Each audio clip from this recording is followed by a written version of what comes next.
ડાંગર મીરા વિજય પ્લોટ આરોગ્ય વિભાગમાં 1 વર્ષના કોન્ટ્રાક્ટ ઉપર જોબ કરું છું એપ્રેન્ટિસ તરીકે અને મારા 10 મહિના પૂરા થઈ ગયા.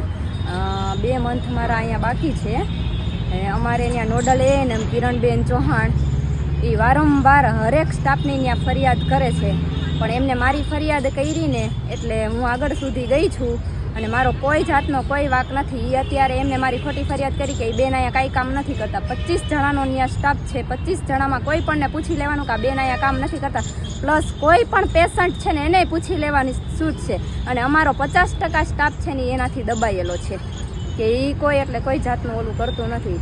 અને કાલે મારે એમની સાથે થોડુંક ડિસ્કસ થઈ ગઈ. એમને મને એમ કીધું કે તમારા 2 એ કાયમી જ છે, હું કોન્ટ્રાક્ટ ઉપર છું. એમને કાલે મને એમ કીધું કે તમારા 2 મંથ છે ને એ પૂરા નહીં થવા દો. એટલે મેં એમને એમ કીધું કે તમારે જે કાયમિકના 5 વર્ષમાં 3 મહિના બાકી છે ને એ વધી ન જાય ને એટલું ધ્યાન રાખજો. હા, એ બોલ્યા એટલે હું પણ બોલી છું, એ હું સ્વીકારી પણ લઉં છું. પછી એમને એમઓએ સર વાકાણી સાહેબને ફોન કર્યો તો વાકાણી સાહેબે છે ને મને ફોન કરીને બોલાવી.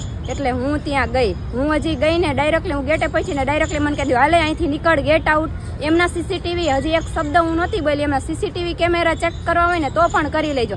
હું એમ કહું છું કે એ મારા ઉપર અધિકારી છે, કાંઈ વાંધો નહીં, પણ એક વસ્તુ કે એમને છે ને મારી વાત પહેલાં સાંભળવી જોઈએ ને પછી મને ગેટ આઉટ શું મને એક લાફો મારી લે ને તોય હું સ્વીકાર કરી લે. પણ મારી કોઈ જાતની વાત સાંભળ્યા વિના એમને મને એમ કહી દીધું કે ગેટ આઉટ. હું નહીં, અમારે ત્યાં અનેક છોકરીઓનો સ્ટાફ છે, એમાં ઘણા બધા ત્યાં મારી પહેલાં ગયા છે. હું ત્રીજી વ્યક્તિ છું. એ લોકો સાથે એમને આવું વર્તન કર્યું છે, પણ એ લોકો એમનાથી દબાઈ ગયા છે એટલે એ ઉપર નથી આવતા. હું છું અને એક બીજા બેન છે એ દલિત છે અને અમારા જે જીએનએમ સ્ટાફ છે ને એ દલિત છે. એટલે એમને વારે વારે એમની દલિત એમની કાસ્ટ વિશેથી એમને કહે છે. એટલે મારે હવે છે ને ન્યાય જોઈ છે કે એ ગેટ આઉટ કેમ કે પહેલાં અમારું